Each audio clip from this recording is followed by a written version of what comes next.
The probe into the sale of the country's crude oil reserves once again came under the spotlight when Energy Minister David Mahlobo and his department appeared before Parliament on Tuesday. On a previous occasion, the previous Energy Minister, Mammoloko Kubayi, conceded that there had been governance problems related to the sale of 10 million barrels of crude oil. So for an update on the matter, the Energy Minister David Mahlobo joins us from our parliamentary studios in Cape Town. Minister, thank you very, very much for being with us and welcome again to the programme.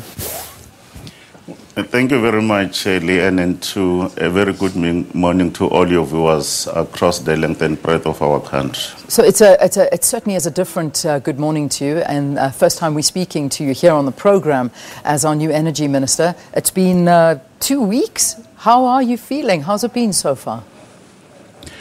Well, it's an honor to be assigned this responsibility by His Excellency President Zuma, supported by the ANC, that I had to be assigned this responsibility with a clear mandate to ensure security of energy supply in our country. Secondly, it must be sustainable. In other words, it must be available all the time. It must be affordable.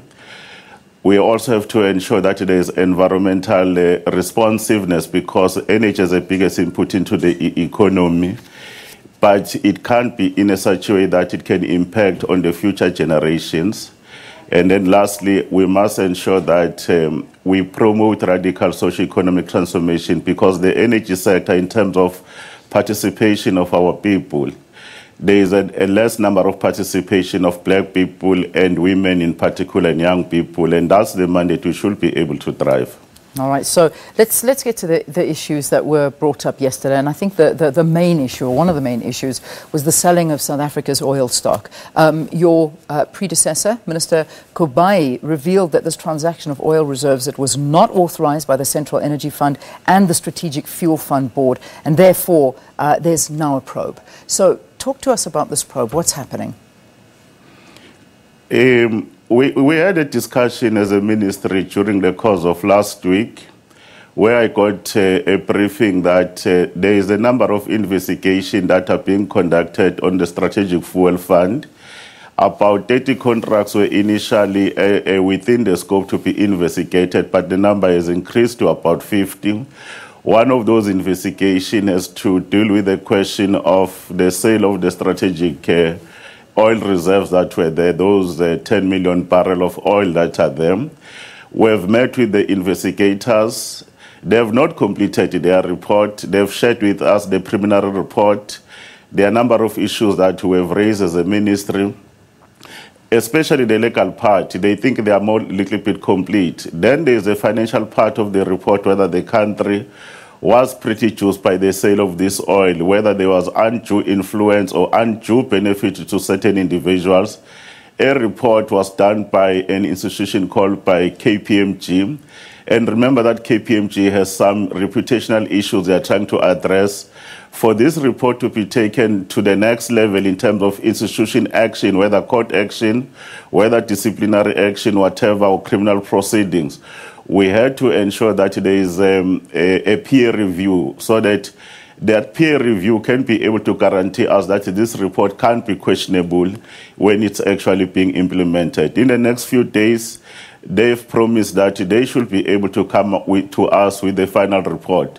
While at the very same time these investigations are being looked at, we also have to ensure that we do have enough oil reserves, because that's the requirement by law, so that we don't have problems of shortage of fuel and also issues of cost that can be attributed to any shortages. Obviously, what were the terms on which they were sold? Well, at this stage, I've not had an opportunity to look at the contract, because one of the things that they are being looked at is to say, was the proper authorization sought by those who made that particular decision? And about 2 legal opinions, they are already in place. But the report itself, there are certain fundamental standards that have not been met. And I've insisted that those who were involved in the process, let them be interviewed, so that you can have an auditor party, because you can't conclude a report on just on looking at documents alone. That's one part. The second issue, there is allegation that the oil was being sold at below the going rate at a particular point. The financial analysis should be able to indicate whether, as a state, we're pretty juiced by the sale of an oil either at the right price or not at the right price. Those are the things that they are actually looking at. All right. Let's move on to nuclear now, because that, of course, is the real issue that people are very, very concerned about.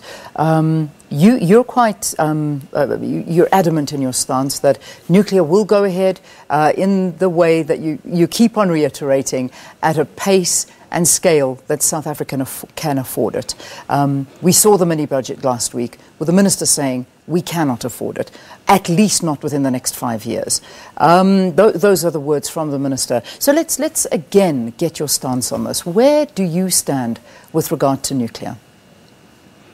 I think, Leanne, what we need to do is to get the narrative correctly, because sometimes we get into a narrative that doesn't assist the country. What is the reality about the issues that you raise? Firstly, this country has an issue about energy security. At a particular point, the economy was growing well. There was a commodities boom that was actually happening. Then, because this country never planned for infrastructure in terms of energy, the system crashed. When the system crashed, there were catastrophic implications. One, a number of entities like your smelters, they closed down. You had an issue around Mpumalanga. We have an issue around Richards Bay. There was an issue here in the Western Cape to that certain entities closed. Then there is issues of that we took a decision that there must be energy efficiency. A number of big users and others, they to apply other measures. Then when the economy went down, then there was a depression, and we could not be in a position to say we don't have energy or not, which is actually more artificial energy available.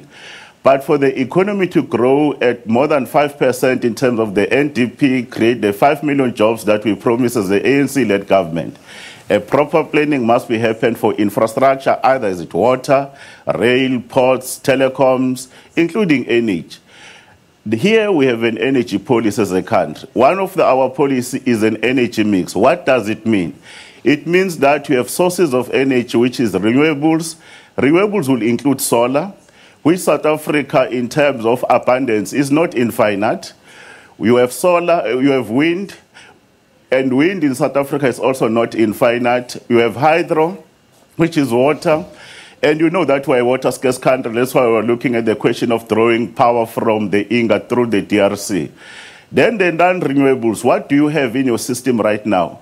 We have nuclear, which has been part of us for more than 30 years. A very successful program here in the Western Cape that powers more than 1,800 megawatts per day. You also have your coal power stations, mostly in Mpumalanga and other parts of our country because of the carbon reserves that we have. But there are issues around emissions, around issues where they have availability of coal. And lastly, there is gas. There is nothing new that we are saying is going to be done. When it comes to nuclear and other options, we are going to actually build the energy capacity required for economic growth. We're at the meeting with energy users, the major intensive energy users. And as the economic boom and the improvement around commodity prices, more energy is going to be needed.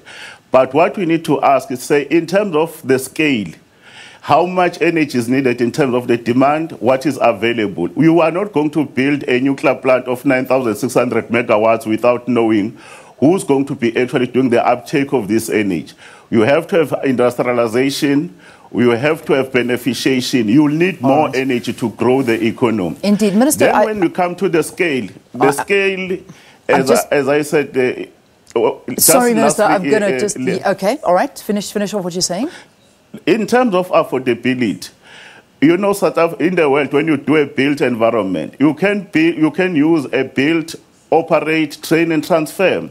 When you operate, you look at the issues, who's going to buy, what is going to be the price that we're going to be able to do. That's the question of affordability, because we must be able to push the prices of energy in this country so that energy does not become a constraint in terms of growth and development. All right. Minister, where are you going to get the money from? I mean, when we talk about this, firstly, the finance minister has said that we don't have the money to do this right now. We have an energy surplus. So the argument that we need more energy, it doesn't sit well at the moment. And the reality is that nuclear is open for immense corruption, whether we like to believe it or not. But that is what the bugbear is at the moment, and people are exceptionally worried about this. So I suppose the big question is the money. Where is it coming from? You see, the question, Leanne, is just about perpetuating a narrative that doesn't actually move the central lead. The issue is to say, do you have sufficient energy that you need to power our economy? In the meantime, there can be surplus, which is, we call it reserve energy, because the economy is not performing well. And when the economy picks up, you will need more energy. And when the balance sheet in terms of the energy available, then you ask the question, how much of nuclear do you need, which is the scale? How much of coal you need because of the scale? How much of renewable you need is going to be the scale? All these energy options, there is going to be money that is required. And what we need to be able to say, what is the role of private sector, what is the role of government? If you actually do a built environment, when you build something, someone can build on his own cost. But what is most important, government must be able to regulate the prices and the tariffs. And you must not be able to pass the burden in terms of the end user, because they will not be able to in a position to afford. The question is not about affordability, but the question is to make responsible decisions. When it comes to procurement, I know the preoccupation is about who's going to take the tender. My preoccupation is to supply energy at an affordable cost, but more importantly, follow the laws when you come to a procurement process.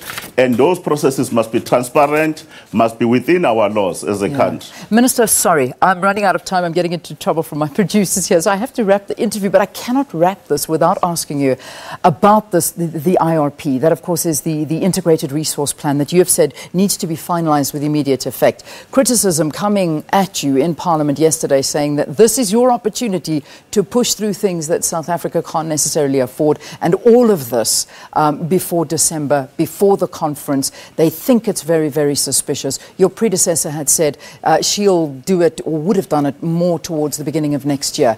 Is there anything sinister about you wanting to push the IRP faster? Well, the opposition, by its own definition, they will oppose anything. The reason why the IRP must be finalized: any country must have an energy master plan. A country must have a resource plan. If you have a resource plan, you have an energy plan, we are creating certainty in terms of policy, because people are actually benefiting that there is no policy certainty. Where are we going? When are we not going? That's why the IRP has to be reviewed. But if you are going to have investor confidence, why don't you want to give certainty to say this is a plan, this is a policy, and the policy will start to say what do you do in terms of all the mixed energy options, whether is it renewable, whether is it non-renewable. That's what we're going to do. That IRP has been sitting in the department since April after the public consultation. Why don't we conclude the issues of consolidating those inputs, make a final document, go to cabinet, speak to South Africans, and South Africans know where do we stand as a country. Then investors, they can be able to say, can we come to South Africa and invest? Will energy be available? At what cost? Is there incentives for us to do business? If you do that, you will then are going to improve the economic performance, create more jobs, because we are actually having more soldiers of unemployment. Okay, Minister, we have to leave it there. We thank you very much for your valuable time and giving us your input with regard to energy here in South Africa. That was the Energy Minister, David Mahlobo, on some of those pertinent questions regarding the department. Write to us at Morning Live, SABC. Quick break. See you after this.